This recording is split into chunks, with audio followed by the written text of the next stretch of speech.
This image, I believe, is 0.1 millimeters. I think that's right. It'll say it in the table, and so I know the width of the image, which allows me to get a scale and do an accurate grain sizing as a result. So this is what the martensite looks like, and to complete this sample we would take 4 more pictures total, 3 of those being one for each of the other samples. This one was Charpy RD. We'll do tensile RD, tensile TD, and Charpy TD to finish that off. And then if you want to know how to take the pictures or where they should be taken, basically we can use this image map that tells you exactly what these samples are. Would you like to explain what we have over there, Stephen? That's just showing the 4 different samples. Sure. So 4 of your pictures are just going to be the microstructure of these 4 samples, labeled in red here, 1, 2, 3, and 4. Sure, there's your 4 pictures, labeled just as we did on the computer there. The 5th picture is different. The 5th picture, we're looking for a decarburized zone. We're going to look for that on the surface of our tensile sample, because decarburization is the loss of carbon from the surface when it's held in a furnace at high temperature for a long period of time. At high temperatures, the oxygen is going to react with the carbon, creating carbon dioxide, and getting the carbon to leave the surface, which should leave a narrow band of low carbon material right at the surface. The quench sample we were just looking at was not held in a furnace for a long period of time. We would not expect to see a decarburization zone, but we're going to take that picture anyway. For the other samples, that one might show a band of low carbon, which would show up as pure ferrite in that case, with the lack of carbon content there.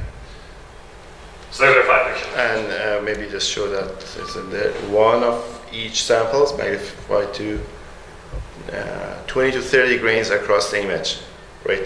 So that's what we're looking at. So they have to adjust the magnification in a way that at least you can see 20, 30 grains.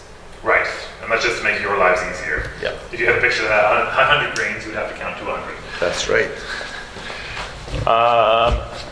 Next up, let's put the annealed sample on here. I believe that should be this one. Is that 1040 annealed or 1020? I think it's 1040. I'm not 1040 100% sure. usually gives better pictures. We'll see once we get this thing zoomed in. So I've got it at low magnification again, just so that I can see what we're looking at here. And again, I can move this around to try to find a good location. But that looks like a fine spot. Let's zoom in and take a closer look. I'm going to change my lens from the 5 times to the 10 times to the 20 times and take a look at what we've got here. As we get that focused, you can see that we do not in fact have a 1040 annealed sample. That's right. More like a quench and temper. This is also quenched. All right, I'm just going to pause this one. No, that's fine. Oh, okay, that's better. Look at that.